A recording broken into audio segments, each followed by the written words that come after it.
So good evening, everybody, and welcome to tonight's GlobalNet 21 webinar. And tonight we have Kate Faragher talking about how we learn from preschool play to boardroom innovation. I would say that many people feel that education is a bit of a mess today. And just in today's Guardian, I found, first of all, a comment piece by Polly Toynbee, and she was talking about the problems and the dire state of vocational and further education in this country.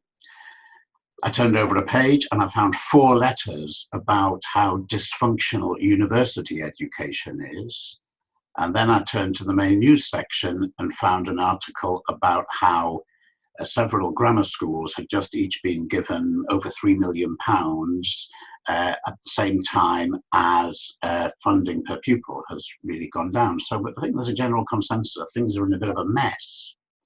And I believe that what we need to help get out of this mess is to listen to people who aren't actually in the system.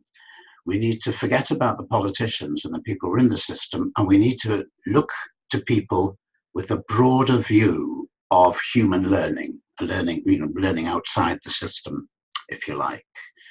So Kate, I believe, has just this broader view. She's a collaborative communication consultant, so she facilitates discussions and communication. She's got a huge amount of very broad experience. She worked on the Today programme, Radio 4's BBC Radio 4's Today programme. She's worked at the National Theatre for various TV and film producing. And she's going to talk today about how we learn, but not, I think, from the narrow perspective of the school classroom, but from a much broader perspective. So I'm going to welcome Kate now and hand you over to Kate. Brilliant. Terry, thank you so much. I hope you can hear me okay. I'm so delighted to actually be able to chat to a few of you today, because I've got quite a lot of questions. And I have questions because I am not a teacher in a school. I am not a professor in a university, but I am an educator. And I teach both in the political sector, in the financial sector, and I teach businesses and politicians how to look to the future. So we're constantly getting them to think more strategically, to do their jobs better. But what I constantly come up against is in the financial sector, people not being able to find those innovative, creative thinkers that they're looking for. And I believe that is to do with the way that the education is set up. So as a result of that, I now have set up, I now own a nursery, because I believe in the nursery sector we still are experimenting with self-managed learning and curiosity. And when we go into the primary school sector, it then starts to dissipate. And I'm really curious about why the early years sector is getting it so right, and yet it seems to diminish from that point onwards. So what I've been exploring for the last sort of 3-4 years is this whole idea of collaboration. In 2016, I did a TED talk about intuitive collaboration. And I called it intuitive collaboration. And what I meant by that was this moment where we are trying to find out how to shake things up a little bit, how to make it exciting. It's that moment where we come up with an idea. And that moment, I compared it to stigmergy in ants, because what ants do is that they, on their own, aren't considered that intelligent, but what they do, they build on the ideas of other ants to create a really complex structure, which is an ant colony. And I believe that unless we share ideas together in places like this and look at things in a much broader sense, we won't be able to work together to create the education and the learning systems, and indeed the other systems with regard to our planet in the future effectively. So for me, what intuitive collaboration was three things. It was about following your intuition. I used a story about when I worked at the National Theatre in the education department, when one of the actors I was working with on stage decided to do something completely against the grain, completely against what we had prepared, and he shook up the audience because they weren't listening. And the only way he got them to listen was to sort of grab their attention by breaking out of the rehearsal plan. And I think that it's the arts that truly teaches you to be brave in that moment and to trust yourself in that moment. And what I have done when I've worked all across the globe working with various people is that many people don't have the bravery to follow that intuition. And I believe it's based on the way that we are educated. For example, if you have somebody at the front of a classroom telling you what to do the whole time, you don't trust that inner voice of yourself of what interests you, and you don't follow it. So for me, learning how to follow your intuition is a key thing that we need to understand. And I want to, in this little 20 minutes to half an hour talk, is explore what I think it is and hopefully get some feedback from you guys about if you think I'm on the right track, or if you've got other concepts that we can discuss. The other thing that I notice in some other educators is the inability to read a room. As an actor, you learn an awful lot about how to read emotions in a room. It's kind of like that, feeling the force kind of idea. And when you read a room, it's about evaluating and reflecting how you did, and then constantly trying to improve it by deepening the level of connection. And I believe there's elements where you don't cognitively think I'm going to do something different, but you use your intuition, your body intuition, to know that you need to just react. And you get an awful lot of that from your own experience. Sorry, there's just somebody that's come in, so I don't know if it's a bit loud at the moment. But you have to trust your experience, and sometimes that's not cognitive. Sometimes that is truly intuitive. And if we are not teaching our children how to truly embrace that feeling, that trust of ourselves, then I think that we are missing out on people's intuitive intelligence. So if I can dig down into that a little bit more, because I think sometimes that can sound quite waffly. And actually, I think there's an awful lot of scientific basis to it, and there's an awful lot of understanding that we have in that. So if I can pose the question, what skills do we need to be an intuitive collaborator? I don't know what you guys do, but I know that I've been asking myself that question. How do I learn, and how do I be the facilitator that I am? And it was a Radio 4 interview with a guy called Joel Salinas that made me really question this. Joel Salinas has a synesthesia, which is called Mirrortouch synesthesia. And Mirrortouch synesthesia is when he's a doctor and he's a neuroscientist, and it's been proven that when he watches somebody else, he feels what they feel. They've looked at his brain, and it's shown that certain parts of his brain light up when he sees somebody in pain, and he feels the pain in pretty much the exact same place as that individual does. Quite tricky when you're a doctor. And then this really interesting, in his book called Mirrortouch, he talks about seeing somebody going through a cardiac arrest and seeing that person lose consciousness. And he goes through the feelings that he has in his own body when he sees that. So this synesthesia, Mirrortouch synesthesia, is an ability for us to really connect on a very deep level and how to understand each other. Now, I don't know whether I've got that, but I do know that I connect on that deeper level with people when I'm training in a room. I do know that I'm trying to understand how people are feeling by reading small things like their micro body language that they're showing to me.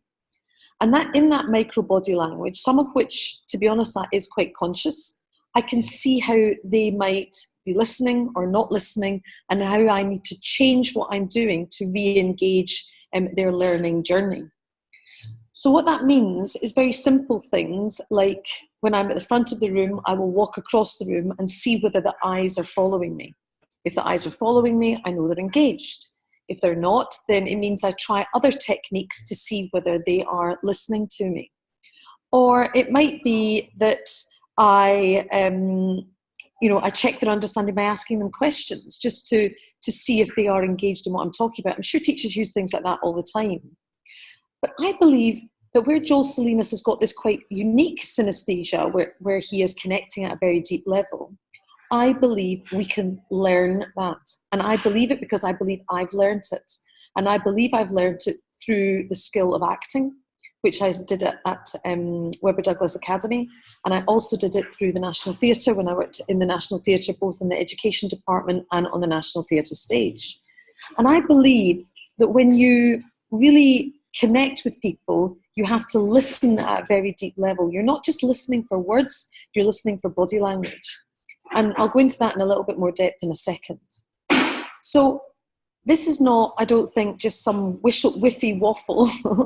I think that if we truly listen to children and to the people, to anybody that is learning, and I really don't think it is unique to children. I think the adults that I work with, I have to build up rapport and connection with them, usually in a few minutes. And I believe that deep listening really builds a comfort so people open up and truly are ready to learn. Because like a lot of people that I've spoken to, if you feel comfortable and you feel powerful and you feel listened to, you are more likely to be in a energetic state to learn and be open to learning. So I think this energetic, empathic connection is a way of deepening people's knowledge. And I also think it's a time when we truly know when to challenge people. Because, for example, my daughter's dyslexic. And that means that, we know from her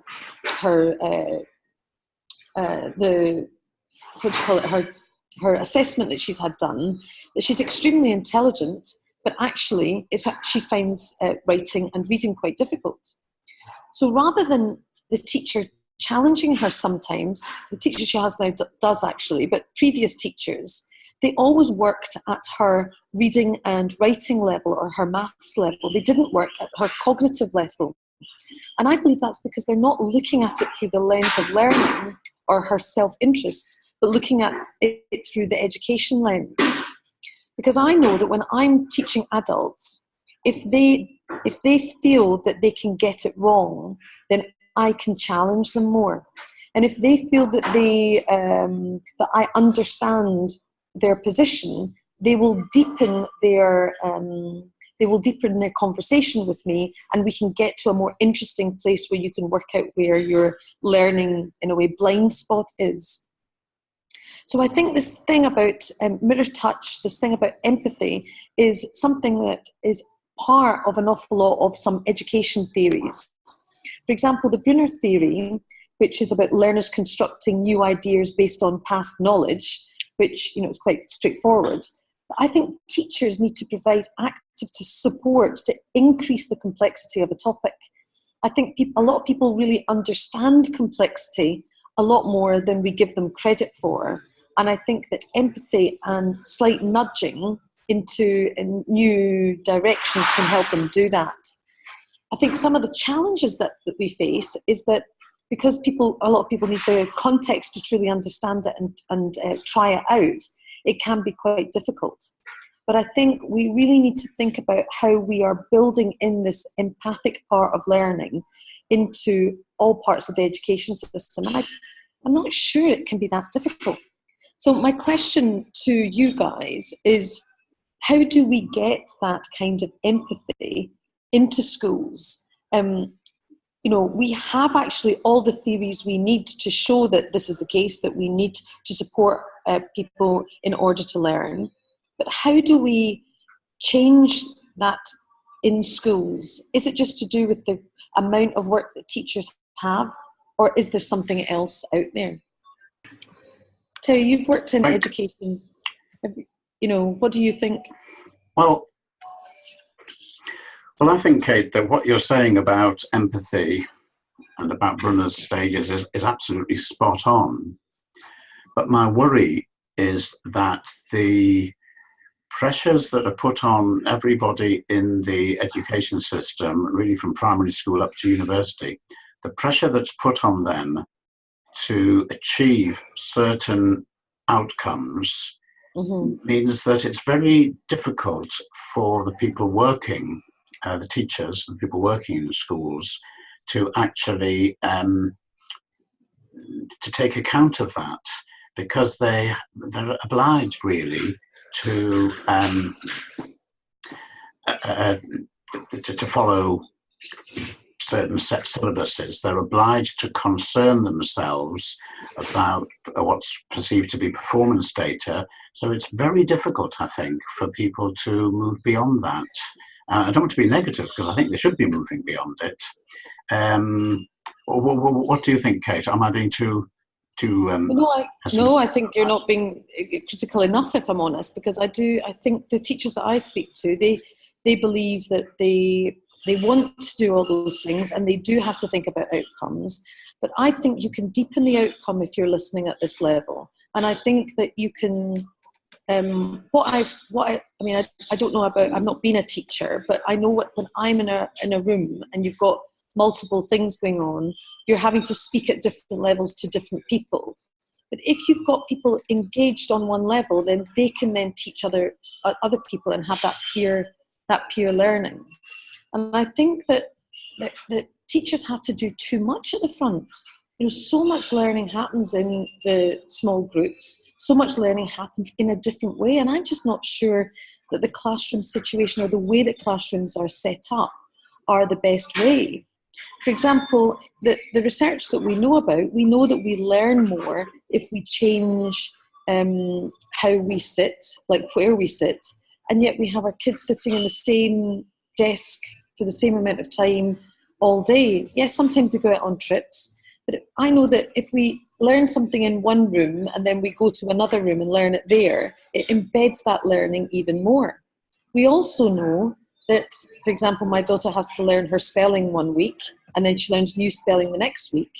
We also know that we embed longer term memories if we let children forget about things. And quite often they're concentrating so much on getting through the syllabus, getting through the outcomes, that they're not using the research that's out there, scientific research that suggests actually sometimes you've got to let the kids forget for a bit longer, right at the start when you're teaching it, and not just, to forget for the test, but to forget to embed so that you're starting to layer it. And in the early years sector, for example, you would always let a child direct themselves in their learning. And I think these outcomes are not necessarily helpful in creating innovative thinking. I think we need to work out different ways that the classroom is set up, that the environment is set up. And I think, I completely agree with what you're saying. Teachers are under so much stress. They often know what to do. We know the science of what we need to do, and yet it's just not getting done. And it's almost like that we need to sort of all join together to work out, right, what does good look like? What does this new education look like? Because we are not delivering what business needs. We are not delivering what policy needs. We're not delivering the outcomes that we need as a society. And it stems from the way that the classrooms are run, I believe. So I completely agree with you that they are under that pressure, but I think it needs a complete shake-up. And I think we need to visualise what that looks like. And I think that might mean changing what schools look like. I'm very sympathetic to that idea of changing what schools look like and changing what the classroom looks like. And two little stories come into my mind, Kate. The first is when I was doing training adults, and actually these were adults who had been unemployed for some time, and I was working with them on a weekly basis. And what I used to do in week 3, I would completely change the room around through 90 degrees. So they'd all come in and they would all have to sit in a different place. Now that's a very minor change, but it was really interesting to see how it changed the dynamic in the room, how it actually upset some people where they couldn't just go and sit in the same chair. So I think that the learning environment, the actual physical environment, is very important. And another story which I heard recently, which absolutely horrifies me, is in a school where pupils will be punished if they take their gaze away from the teacher. And I find that rather distressing, and I think it's rather fascistic in a way, because as you've indicated earlier, people learn by interacting with each other. But we've had a suggestion from Peter Feltham, and he says a technique used by a good school that he's familiar with is to use some parents volunteering as helpers. So they select parents, or they get parents who are going to be empathetic to this approach. So it unloads, Peter says it unloads some of the strain from the teacher, but I would also suggest that it actually takes away some of the focus from the teacher, and that actually is a good thing. I wonder if you'd like to comment on any of those ideas, really, in terms of the classroom. I think it's great to bring parents in, but I think it's how they're brought in. Because I think sometimes what can happen is that, in the school that my daughter goes to, I was brought in, did a bit of reading, and it's kind of like quite patronising. It's kind of like, oh, you just come in and you just sit over there and do a little bit of help.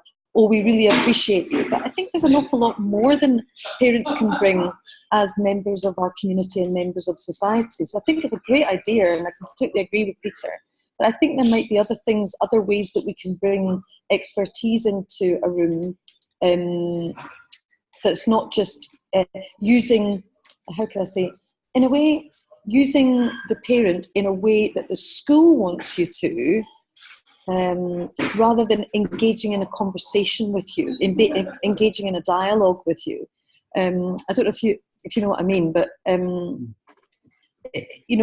there's more that parents can bring, rather than just having some but building a sort of deeper connection with them as a part of the community, and understanding what they do a little bit, maybe. There's certainly loads of parents in my daughter's school that I'd love to hear from what they've got to say about certain parts of their life, and not just about coming in and talking about their career, but helping to build a dialogue of different points of view, which is done a little bit, but I think it could be done and more embedded. But I'd like to pick up with that idea that you talked about with regards to punishment. I've heard so many, very terrifying stories about, kids that are being punished for things like speaking, or this thing that I see in some primary schools of kids being made to sit on their hands. And my understanding is that when you sit in your hands, you're stopping yourself from speaking. And also, I believe that you stop a little bit of your brain working. And I just find it really curious that, and also this inability to let boys be more, or boys or kinesthetic learners to be much more proactive. Now, I know that there's a lot of discussion about whether there is this thing about a kinesthetic learner, a visual learner, or a auditory learner. I think we are all of them, and I think we need to be much more mobile in when we learn. I certainly learn an awful lot when I move about. I come up with ideas when I move about. So if this idea of punishing people when they are doing something different, I would argue possibly innovative or something intuitive in themselves, then we are preventing them from exploring ideas sometimes. And there's just not enough movement, I think, in schools, and I feel quite sad about it. If you look at the early years system, which I find quite fascinating, that in early years, a 2-year-old doesn't know how to express themselves, much less than a 5 to 11-year-old. So when you're dealing with a 2-year-old, and I saw this in action the other day, a 2-year-old can have a tantrum because they don't know how to express what they're feeling inside. In a school, if somebody is having a tantrum, quite often they are punished, or they're taken out of the classroom, or action is taken as a result. But in an early years setting, what they do is they listen to the child. They try to uncover what's happening. They find solutions for what is maybe troubling them. They deepen the dialogue with the child to try to help them express how they're feeling. And I believe we need to teach expression. I think we need to teach dialogue. I think we need to teach a way to truly understand how to express what we feel, because certainly in an awful lot of the places I work, where I'm working with adults, we're not taught how to truly express how we think and how we feel. And I think more needs to be done. I'll give you another example. For example, I do a lot of work in Africa. And when I go to Africa, when I am at the front of a room, I have felt that some people are waiting for me to give them a bit of enlightenment, that because I am at the front and I'm the teacher. If I try to turn it around and say to them, you know more about certain things than I do, I'd like to hear from you. Some people push it back and say, no, you are the expert, you tell us. And I think we need to get to a place where we have this ability to, yes, listen and learn, but also we have this ability to be able to express what we're thinking in a more structured fashion, and in a way have mental discipline about how we speak. And I think that we don't teach mental discipline in how we speak and how we write. For example, I was delivering a writing course today, and I had academics, I had researchers, I had amazing minds in the room, and yet so many of them found it difficult to communicate their complex messages in a simple way. And I just think that there's so many simple techniques that are out there that we're spending so much time thinking, what's an adverbial, preposition, or when actually we just need to learn how to communicate with each other without being able to. And this is what I'm talking about, this thing about understanding things and being able to do things well without knowing what they're called. We need to experience stuff to learn. I know that I'm biased because that's how I learn, but I think this whole thing about the way that policy is often made is by government and parliament trusting scientific research. And I think sometimes there is other actual research. We need to listen to the teachers about what we need to do. We need to listen to people on the ground about what we need to do. And we need to collectively come together, not just in this siloed way, which I find quite frustrating because I'm not a teacher, but I'm interested in education. Quite often there's no in to have that discussion, apart from places like this. But where academia came up with... If I can just come in there, Kate, to pick up on a few of the very good points you've made. First of all, I want to tell you my own story about the adverbials, because children now, I think as young as 9, are meant to know what a fronted adverbial is, and I don't know what that is. And I was having a conversation with a neighbour about this. What we men are like, we talk over the back garden fence. And he said, I'm a journalist. He said, and I don't really even know what a pronoun is, to be honest. Now, I think he might have been exaggerating, but here's somebody who makes his living freelance writing, and he was being very critical of the way his daughter was being taught English in school. And I think, that really quite concerned me, that the children are being taught in that way. I'd also like to pick up on what you said, I think partly about your experience in Africa, because that points to me to a cultural thing about being in a classroom. And I think sometimes if people, and I'm thinking about adults now, if they go back into a classroom, and I wonder if you'll agree with me here, some of them can go back towards the expectation that they had of the classroom when they were children. And when I was involved in training adults, mostly in the use of technology for learning, one of the techniques I used to like to do was to give them lots of ideas lots of tools. So we might spend the morning introducing them to various tools. And then I'd say, right, now produce something using these tools. You know, you might create a video and put some music to it. Yeah. And quite a lot of people just loved that. Yeah. But there were other people who really couldn't cope. And they wanted to say, well, I've come on a training day, you know, you tell me something or tell me what to do.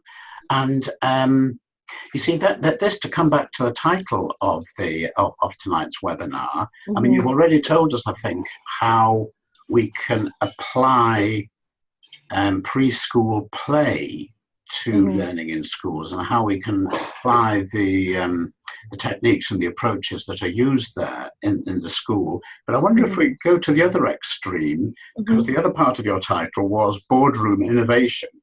And I wonder if you can say anything about how you think your experience of working with people at that level, what we might call a high level, although I don't like the word high here, but at that level, what we can learn from how they work and how those people learn, and apply that to a more formal educational setting like schools.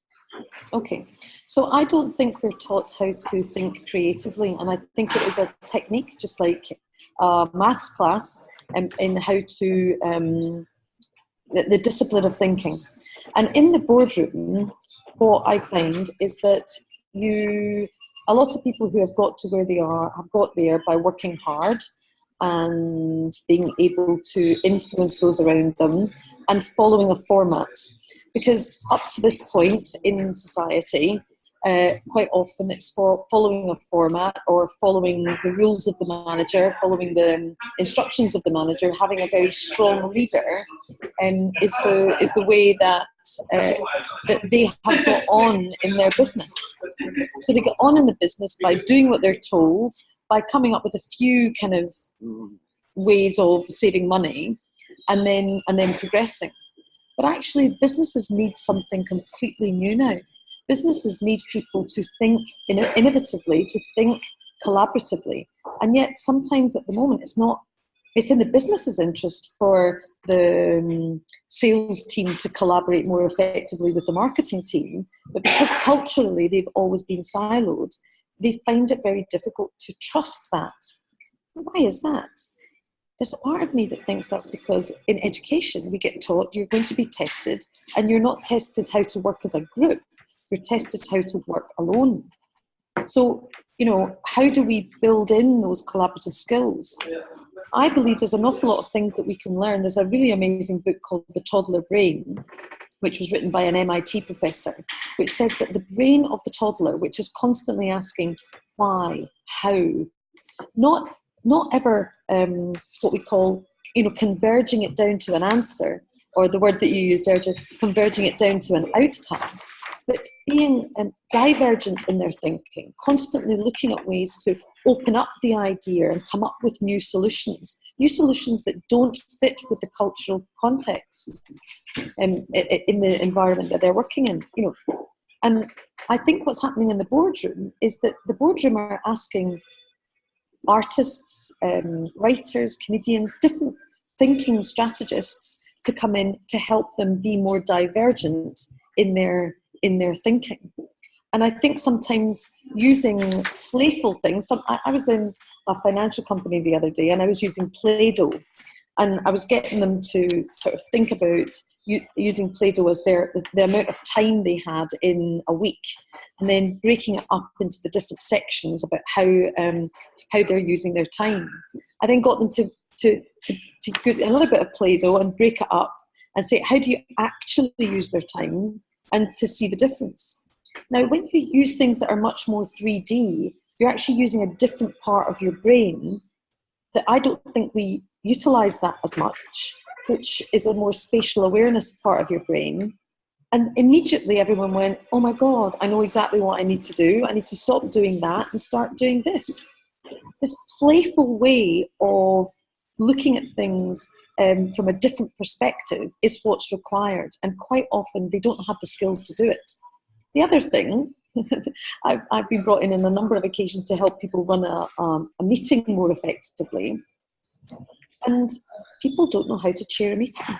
People don't know often and I looked at HBR the other day, the Harvard Business Review, and they've got all these books on how to run a meeting, how to manage difficult situations, how to get people to speak up. All these things are absolutely integral to our working and dynamic economy. And we're just not being given the skills how to do it, so that, graduates are coming to the workplace and not knowing how to chair a meeting. Graduates are coming not knowing how to give a succinct answer. So in the boardroom, I think, one of my colleagues would say by then it's too late. I disagree. I think there are still loads of ways that we can teach people to access their own creativity to come up with the solutions, rather than relying on the artists and to do it. And the only way that we will be able to enable that is by having more of the arts and the way that arts are taught within and embedded within the syllabus. And I know that I've got a funny feeling you might agree with me there, having worked in the music department. I don't know.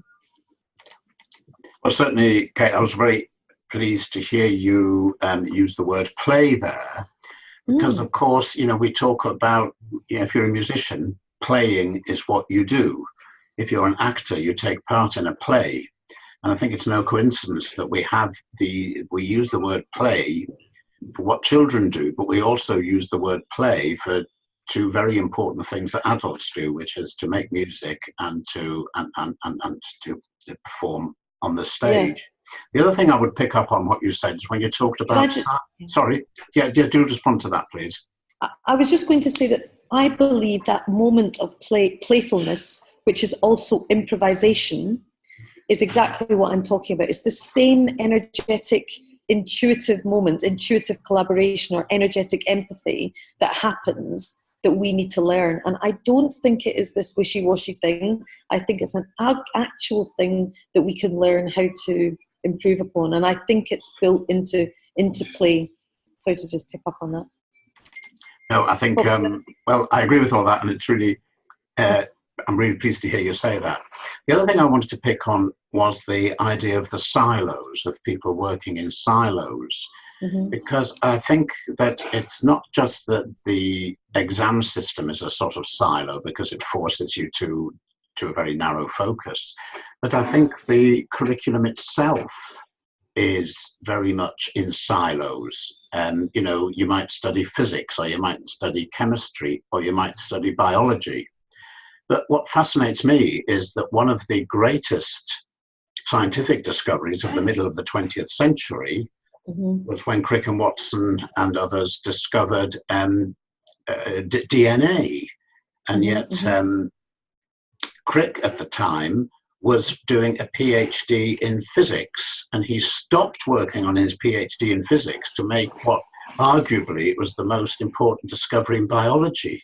So if you ever look at where progress really happens, it's by people jumping out of the silos and making connections. And I think you do make connections if you're improvising or playing, but I fear that both because of the subject-based nature of the curriculum and the exam-based nature of the curriculum, we don't encourage those connections, and then maybe that goes into the world of work where people say, well, my job is HR, or my job is finance, rather than looking at the bigger picture. I agree. Any comments on that? And if I go back to what you were talking about, the Polly Toynbee articles today and the different articles that you saw in the newspaper, I think that what I find frustrating is that quite often there isn't a place to have that collaborative discussion. So I'm doing my own qualification. It's called a WikiQual, which is a way to develop my own learning style. I don't want to go to university to do it because I'm very specific about what I want to learn. But it's deeply frustrating because if we look at some of the things that I've talked about early years, I've talked about learning, self-managed learning through a WikiQual. I've talked about dance, the importance of how dancing and learning is important. I've talked about empathy. I've talked about neuroscience. I've talked about how we learn, how we forget, how we remember. And actually all of these are within different different areas, and I believe that they are all connected with this one thing. And yet, how do I pull that together? I'm not sure I have the answer to that, but I do believe that it is through lots of different parts that I will come up with the answer of what this is. And I think it is only through the spinning of lots of different ideas across lots of different places that we do innovate. For example, when I did go to Africa and then I came back here, I saw our system in a much more different way because I'd seen it slightly differently in a different country, or the way that I see for example, if I work in one sector, if I work in the Welsh Assembly, then what you find is that the way that the Welsh Assembly works versus the way that the House of Commons works is completely different because they are different legislature, they have different sizes, and also if you look at the way that Sri Lanka governs and versus the way that Wales governs versus the way that America governs, it's all different because of this, or Iceland. Everybody has got something that they do slightly differently, even though the structures are the same. And so if you dip from one thing to another, there's just best practice, and and if you dip in with curiosity, there are just so many things that you can learn. And I don't know how we build those cross-cultural ideas, because it's complicated. I mean, as we found tonight, how do you dig in deeply into all these different areas to build understanding of them? I think it's really difficult, but I think we've got to find a way, because that's where the answers are going to lie. Yeah, and it's interesting there, Kate, that you said you don't have all the answers, but I think at this stage, the important thing is to have the questions, and you're asking the right questions. And we're drawing to an end now, but I've got a comment here, another comment from Peter, which I think is actually rather an optimistic note, perhaps, on which to end. So I'll ask you to respond to this. Peter says that graduates, and indeed all the younger generation, he says, can bring in tremendous skills in terms of communicating better. And they can bring in the ability to multitask. And as we come to the end of this first webinar that I've done, I'm very aware of my inability to multitask. So I need help on webinar multitasking for the younger generation, I think. And perhaps more importantly, he says they also bring in digital worlds skills. So he suggests that in time, might break the tired management methods. So I think it's important what he said, because he's putting a more optimistic note into something where I tend to be sometimes very pessimistic about what schools are encouraging young people to do. But he's saying, that they're doing well. I wonder if you'd like to comment on that finally, Kate. Well, I think that children are immensely resourceful, and I think I think it will change, and I agree with Peter. I'm a bit optimistic, and I do think that they will push for the change that's required. But for me, that's too long. I want it to be quicker than that. I'm too impatient. I think there are ways. What I find frustrating but exciting is that we do have an awful lot of the answers. We have so many of them. A lot of teacher training, a few of my friends have gone through it. A lot of them are taught all these things. It's possible. So my big question is, how do we enable what we already know to happen? And I think that can only come if a few of us come together and really kind of almost paint out, vision board what that future could look like. And what I'm really excited about is that there's an awful lot of people that are doing that. There's an awful lot of people that are setting up their own schools, that are setting up their own ways of doing it, that are exploring what works and piloting new ideas. We're doing our own piloting system, and I know that loads of other people are. And the more we pilot, the more we understand, the more we will have evidence to hopefully push the system into a way that it will become what we need as a society, and our wonderful children will come up with the answers that we need to innovate for a more exciting future. So I am optimistic, but I think that we need a lot of us still to push, nudge, and to constantly challenge the data so that we can prove that this is the best way forward. Well, that's a nice optimistic note on which to finish. So thanks very much indeed, Kate, for sharing thank you for sharing your ideas with us. Thank you everybody for attending this webinar, and I'm certainly leaving feeling more optimistic than I did at the start.